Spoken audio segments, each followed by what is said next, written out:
नमस्कार, मैं हूं नारायण शर्मा और आप देख रहे हैं AINS न्यूज़ 24 चैनल। अब खबरें विस्तार से।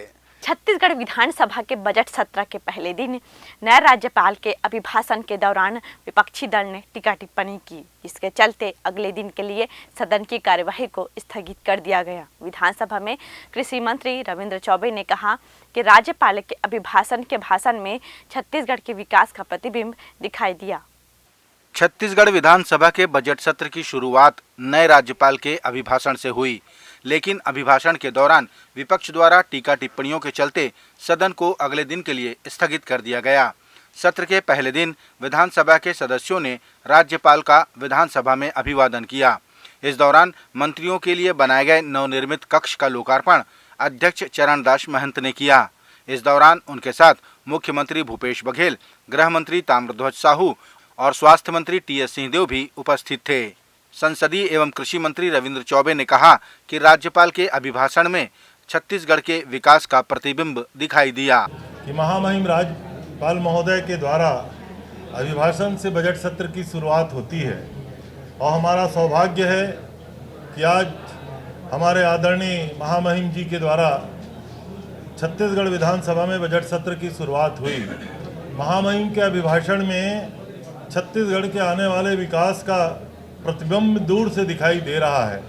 हमने पहले भी कहा था कि छत्तीसगढ़ की सारी विकास की योजनाओं पे ये सत्र भी फोकस रहेगा, अभिभाषण भी फोकस रहेगा और हमारा बजट भी फोकस रहेगा। और हमें ये कहते हुए खुशी है कि महामहिम के अभिभाषण में उन सारी बिंदुओं का जिक्र है जिसको लेकर के हम आने वाले समय में छत्तीसगढ़ जो नवा छत्तीसगढ़ गढ़ने की बात कहते हैं और चुनाव में भी जाने की बात करते हैं, उन सारी चीज़ों का उल्लेख है। द्वारिका पीठ के शंकराचार्य श्री सदानंद सरस्वती ने अपने बिलासपुर प्रवास के दौरान कहा कि भारत आज भी अघोषित हिंदू राष्ट्र है, क्योंकि यहाँ 100 करोड़ से भी अधिक हिंदू निवास करते हैं। बावजूद इसके उन्होंने कहा कि हिंदुओं को सतर्क रहने की जरूरत है ताकि बाहरी तत्व मतभेद पैदा न कर सके।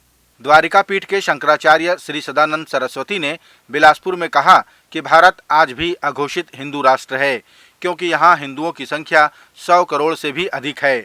उन्होंने हिंदुओं और सनातनियों को एकजुट होने का आह्वान करते हुए सतर्क रहने की बात भी कही ताकि बाहरी तत्व मतभेद पैदा न कर सकें। लेकिन सचेत रहना चाहिए, ये बात सही है। हिंदुओं को सचेत रहना चाहिए और सब हिंदुओं को, सनातन धर्मावलंबियों को एक भी होना चाहिए। इसमें तो सहमति है, ये काम होना चाहिए। लेकिन हिंदू राष्ट्र की बात जो है वो राम राज्य के साथ उसका संबंध होना चाहिए। सब नर करहि परस्पर प्रीति, है ना। दैह के दैव के बहुत के तापा, राम राज्य काहू नहीं व्यापा, इसको हिंदू राष्ट्र कहते हैं। ये हिंदू राष्ट्र है। तो ये राम राज्य के बिना हिंदू राष्ट्र की कल्पना नहीं की जा सकती है। रावण भी तो हिंदू था, वेदज्ञ था, ब्राह्मण भी था, लेकिन बिलासपुर में रावण की पूजा नहीं होती है। ये आपके सामने है, त्रेता युग की बात है, ये तो कलयुग है। इसलिए राम राज्य की बात होनी चाहिए। हिंदू राष्ट्र हो, उसमें राम राज्य का शासन हो, राम राज्य जैसा शासन हो। मंगलवार को एक बार फिर घरेलू गैस सिलेंडरों की कीमत में 50 रुपये की वृद्धि कर दी गई, जिसे लेकर सभी वर्गों में प्रभाव पड़ा। इस वृद्धि को लेकर छत्तीसगढ़ सरकार के कृषि मंत्री रविंद्र चौबे ने कहा कि महंगाई रोकने में केंद्र सरकार लगातार असफल साबित हो रही है।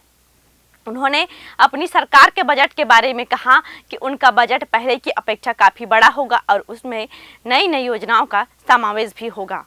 मंगलवार को एक बार फिर घरेलू गैस सिलेंडरों की कीमत में 50 रुपए की वृद्धि कर दी गई। इस वृद्धि से जहां सभी वर्गों को प्रभाव पड़ा, वहीं छत्तीसगढ़ सरकार के कृषि मंत्री रविंद्र चौबे ने कहा कि महंगाई रोकने में केंद्र सरकार लगातार असफल साबित हो रही है।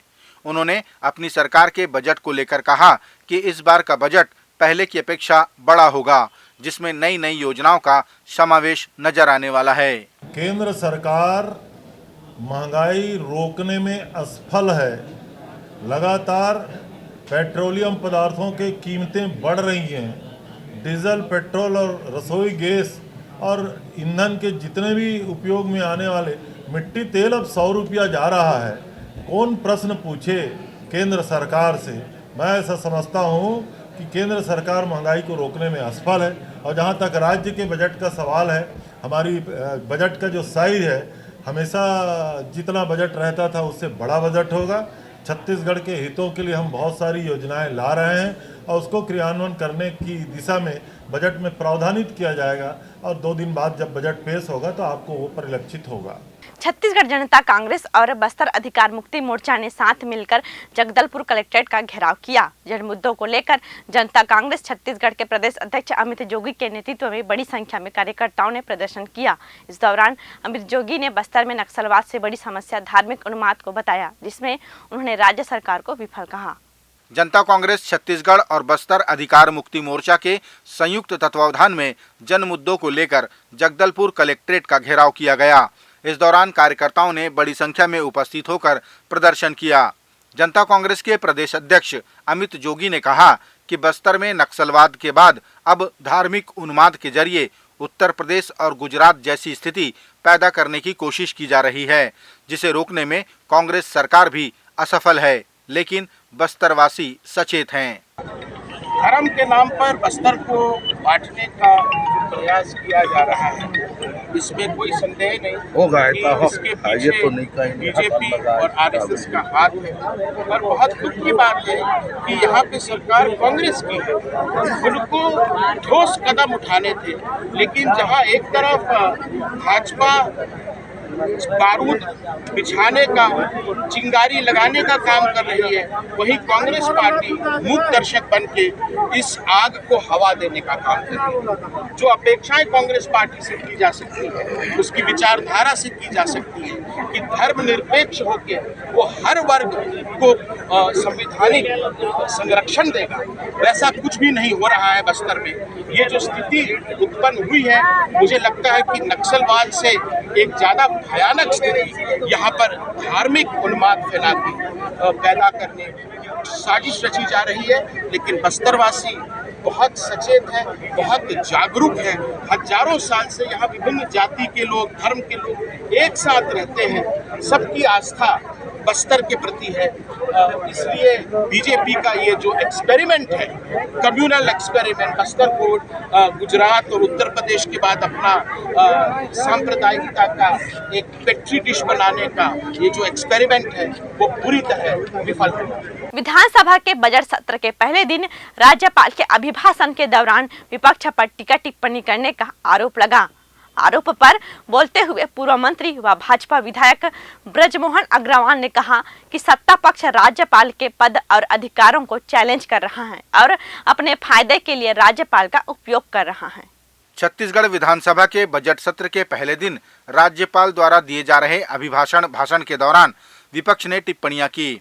विपक्ष ने आरोप लगाया कि राज्यपाल के पद और अधिकारों को सरकार ने चैलेंज करते हुए मुख्य सचिव द्वारा हाई कोर्ट में याचिका दायर करवाई।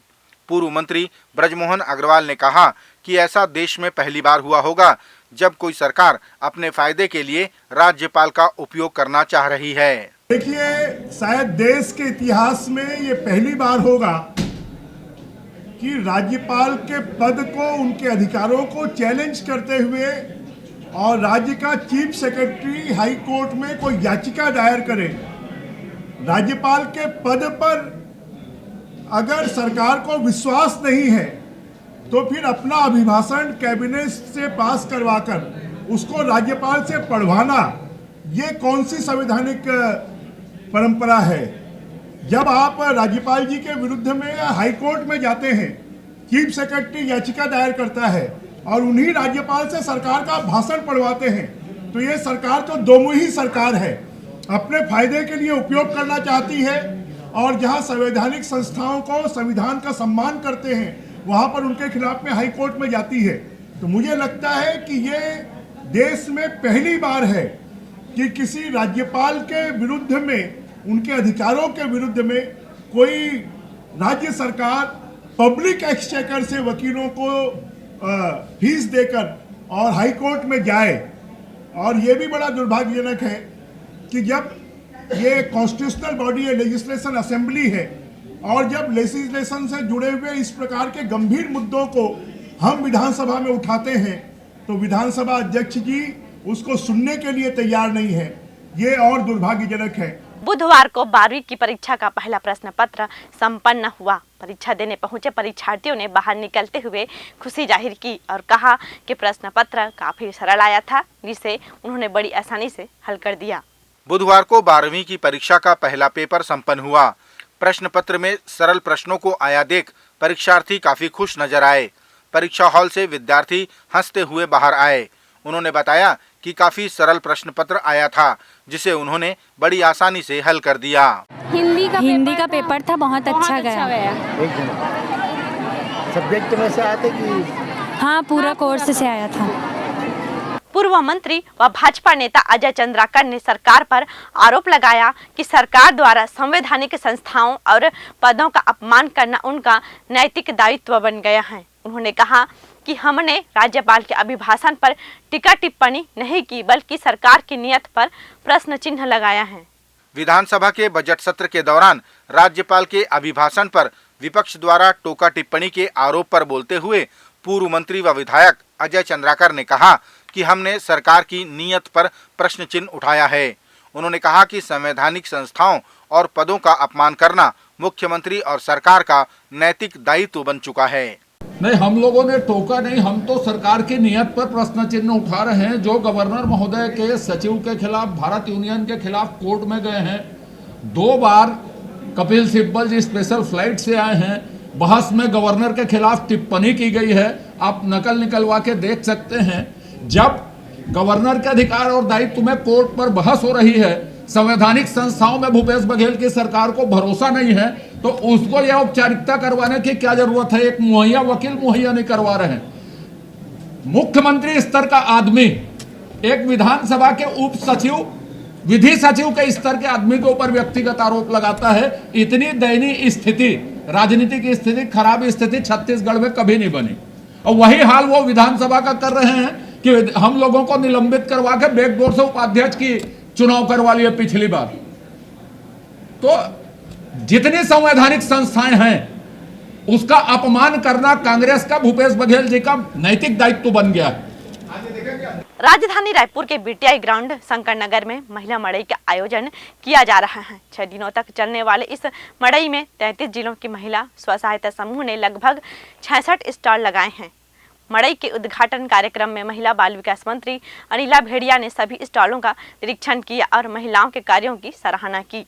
राजधानी रायपुर के बीटीआई ग्राउंड शंकर नगर में आयोजित महिला मड़ई का शुभारंभ मंगलवार को महिला बाल विकास मंत्री अनिला भेड़िया ने किया। 6 दिनों तक चलने वाली इस महिला मड़ई में 33 जिलों की महिला स्व सहायता समूहों ने लगभग 66 स्टॉल की प्रदर्शनी लगाई है, जिसमें हाथकरघा से लेकर छत्तीसगढ़ी व्यंजनों समेत अनेक प्रकार की वस्तुएं बिक्री के लिए रखी गई हैं। मंत्री अनिला भेड़िया ने सभी स्टॉलों का निरीक्षण किया और महिलाओं के कार्यों की सराहना की। उन्होंने इस दौरान छत्तीसगढ़ी व्यंजनों का लुत्फ भी उठाया। गुलाब की पत्तियों से हर्बल गुलाल बनाने का मुद्दा विधानसभा परिसर में एक बार फिर उछला। भारतीय जनता पार्टी के वरिष्ठ नेता धर्मलाल कौशिक ने मीडिया पोडियम में कहा कि कांग्रेस ने अपने राष्ट्रीय अध्यक्ष के स्वागत में गुलाब फूलों की बारिश नहीं की, लेकिन रौंदे हुए गुलाब के फूलों का गुलाल चेहरे पर लगवाकर सरकार छत्तीसगढ़ वासियों को क्या दिखाना चाहती है। गुलाब की पत्तियों से हर्बल गुलाल बनाने का मुद्दा विधानसभा परिसर में भी उछल गया। यहाँ मीडिया पोडियम में भारतीय जनता पार्टी के वरिष्ठ नेता धर्मलाल कौशिक ने कहा कि कांग्रेस ने ऐसा स्वागत अपने राष्ट्रीय अध्यक्ष के लिए नहीं किया और उसी रौंदे हुए गुलाब से गुलाल बनवाकर चेहरे पर लगाकर प्रदेशवासियों को कांग्रेस सरकार क्या बताना और क्या दिखाना चाहती है। लेकिन 3 दिन के अधिवेशन में जब फूलों की बारी भी आई बिछाने का और उसके ऊपर चलने के, तो राष्ट्रीय अध्यक्ष जी का कहीं कोई वहाँ पर दिखाई नहीं दिया।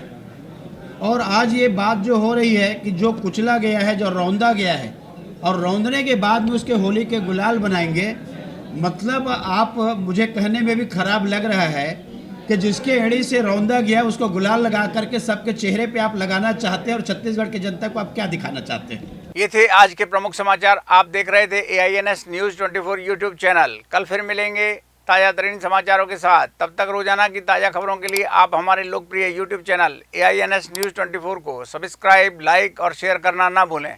नमस्कार।